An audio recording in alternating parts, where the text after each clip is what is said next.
First YouTube video ആണ്.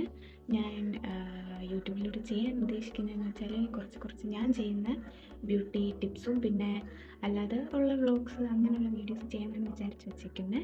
അപ്പോൾ എനിക്കിപ്പോഴാണ് ഒരു യൂട്യൂബ് ചാനൽ തുടങ്ങാൻ പറ്റിയത്. കുറേ നാളത്തെ ആഗ്രഹമായിരുന്നു, എങ്ങനെ ചെയ്യണം എന്നൊന്നും അറിഞ്ഞുകൊണ്ടിരുന്നു. ഇപ്പോഴാണ് എല്ലാം മനസ്സിലാക്കി പഠിച്ചെടുത്ത് അങ്ങനെ തുടങ്ങി. അപ്പോൾ ഞാൻ വിചാരിച്ചതൊരു വെറും ഇൻട്രൊഡക്ഷൻ വീഡിയോ മാത്രം ആക്കണ്ട, അതിൻ്റെ കൂടെ ഞാൻ ഡെയിലി മിക്കവാറും ഒക്കെ ചെയ്യുന്ന ഒരു ബ്യൂട്ടി ടിപ്പുണ്ട്, അത് നിങ്ങൾക്ക് കൂടെ പറഞ്ഞു തരാമെന്ന് വിചാരിച്ചു. എൻ്റെ ഫസ്റ്റ് വീഡിയോയിൽ ഇതും കൂടി ഇൻക്ലൂഡ് ചെയ്യാമെന്ന് വിചാരിച്ചു. അപ്പോൾ നമുക്ക് കണ്ടുനോക്കാം. ഇതിനാവശ്യമായിട്ടുള്ളത് 1 സ്പൂണ് തൈരാണ്. അത് നിങ്ങളുടെ ഫേസിനും അനുസരിച്ച് ക്വാണ്ടിറ്റിക്കും അനുസരിച്ച് കൂടുകയും കുറയ്ക്കുകയും ഒക്കെ ചെയ്യാം. പിന്നെ ഞാൻ വീട്ടിൽ തന്നെ ചെയ്തിട്ട് ഉള്ള, അതായത് ഉണക്കി പൊടിച്ച് വെച്ചേക്കുന്ന ഓറഞ്ച് പീലാണിത്. അത് എല്ലാ സ്കിൻ ടൈപ്പിനും ചിലപ്പോൾ ശരിയായിട്ട് വരത്തില്ല. എന്ന് വെച്ചാൽ സെൻസിറ്റീവ് സ്കിന്നുള്ളവർക്ക് ചിലപ്പോൾ ഇറിറ്റേഷനൊക്കെ ഉണ്ടാവാൻ ചാൻസ് ഉണ്ട്. അപ്പോൾ അങ്ങനെ സ്കിന്നുള്ളവർ ഒന്ന് പാച്ച് ടെസ്റ്റൊക്കെ ചെയ്ത് നോക്കിയിട്ട് ഫേസിലിട്ടാൽ മതി. ഓറഞ്ച് പീൽ നമ്മുടെ ഫേസിന് പെട്ടെന്ന് തന്നെ ഒരു ബ്രൈറ്റ് ആൻഡ് ഫീലൊക്കെ തരും. പിന്നെ നല്ല ഗ്ലോയും വരുത്തുന്ന ഒരു പൗഡറാണ്. അപ്പോൾ ഞാൻ അത് ഇച്ചിരി എടുക്കുന്നുള്ളൂ. അതിൻ്റെ ഒരു ചെറുതായിട്ടുള്ള ഒരു എസൻസ് പോലെ എന്തെങ്കിലും കിട്ടിയാലും മതി, നല്ല എഫക്റ്റീവാണ്. പിന്നെ ഇവിടെ ഞാൻ ഇടുന്ന കോലരക്കാണ്. അത് അങ്ങാടിക്കടയിലൊക്കെ വാങ്ങാൻ കിട്ടും, അല്ലാതെ ഓൺലൈനായിട്ടും വാങ്ങാൻ കിട്ടും. ഇനി ഇതിലാവശ്യമുള്ളത് റാഗിയാണ്. ഇത് റാഗി പൗഡറാണ്. പിന്നെ കടലമാവും അരിപ്പൊടിയുമാണ് ഞാൻ എടുത്തേക്കുന്നത്. ഇതെല്ലാം കൂടെ നമ്മൾ നേരത്തെ കാണിച്ചതിൽ മിക്സാക്കി ഒരു പാക്ക് റെഡിയാക്കാം. ഇതെല്ലാം കൂടെ ഞാൻ മിക്സാക്കി ഇനി ഞാൻ ഈ പാക്ക് എൻ്റെ ഫേസിലോട്ട് അപ്ലൈ ചെയ്യുവാണ്.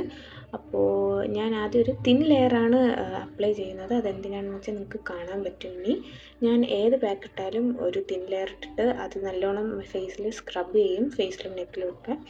അത് നിങ്ങൾക്ക് എല്ലാവർക്കും അറിയാമായിരിക്കും. അത് ഡെഡ് സ്കിന്നൊക്കെ പോകാൻ വേണ്ടിയിട്ടാണ്. ഫസ്റ്റ് ഇടുമ്പോൾ തന്നെ ഡയറക്റ്റായിട്ടൊരു തിക്ക് ലെയർ ഇടാതെ ഞാൻ തിൻ ലെയർ ഇട്ട് നല്ല സ്ക്രബ് ചെയ്തിട്ടാണ് തിക്ക് ലെയർ പിന്നെയും ഇടത്തുള്ളൂ. അപ്പോൾ തിക്ക് ലെയർ ഇട്ടിട്ട് നിങ്ങൾക്ക് ഇപ്പോൾ 30 മിനിറ്റ്സ് അങ്ങനെയൊന്നും ഇരിക്കേണ്ട. ഏതൊരു പാക്ക് ഇട്ടാലും 50 മിനിറ്റ്സ് തന്നെയാണ് ധാരാളം. 10 മിനിറ്റ്സ് 50 മിനിറ്റ്സ് തന്നെയാണ് ധാരാളം. അപ്പോൾ എല്ലാം ഞാൻ നല്ലോണം എല്ലാ സ്ഥലത്തും അപ്ലൈ ചെയ്തിട്ടുണ്ട്.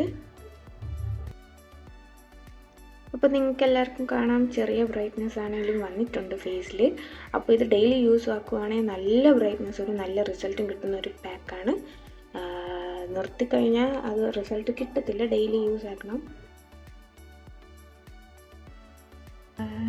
ഇത്രയേ ഉള്ളൂ വീഡിയോ. ഇതാണ് എൻ്റെ ബ്യൂട്ടി ടിപ്പ്. ഇത് ഞാൻ ഡെയിലി യൂസ് ആക്കാറുണ്ട്, ഇടയ്ക്ക് മടി പിടിച്ച് ചെയ്യാറില്ല. പക്ഷേ ഇത് ഡെയിലി ഇപ്പം തന്നെ കാണാമല്ലോ, നമുക്ക് എല്ലാവർക്കും റിസൾട്ട് കാണാമല്ലോ. അത് പെട്ടെന്ന് തന്നെ എഫക്റ്റ് ആവുന്നൊരു പാക്കാണ്. പക്ഷേ ഡെയിലി ഇട്ടാൽ നല്ല എഫക്റ്റീവ് ആവും. നമുക്ക് ഈ ടാൻ ആയിട്ടുള്ള സ്കിന്നൊക്കെ മാറാൻ നല്ല ഒരു പാക്കാണിത്. അപ്പോൾ ഇതെല്ലാവരും ട്രൈ ചെയ്ത് നോക്കണം. ഡെയിലി ട്രൈ ചെയ്യുകയാണെങ്കിൽ അത്രയും നല്ലത്. നമുക്ക് നമ്മുടെ സ്കിന്നിൻ്റെ ടോൺ റീഗെയിൻ ചെയ്തെടുക്കാൻ പറ്റുന്നൊരു പാക്കാണിത്. അപ്പോൾ എനിക്ക് നിങ്ങളോട് എല്ലാവരോടും പറയാനുള്ള വേറൊരു കാര്യം എന്താണെന്ന് വെച്ചാൽ, ഇതിൻ്റെ ഫസ്റ്റ് യൂട്യൂബ് വീഡിയോ ആണ്. അപ്പോൾ അതിൻ്റേതായ തെറ്റും ഒക്കെ കാണും. ഞാൻ ഉദ്ദേശിച്ച ബാക്ക്ഗ്രൗണ്ടിലുള്ള സൗണ്ട് അതിപ്പോൾ ഒന്നും ചെയ്യാൻ പറ്റാത്ത സ്ഥിതി ആയതുകൊണ്ടാണ്. അത് ഇമ്പ്രൂവ് ആവും.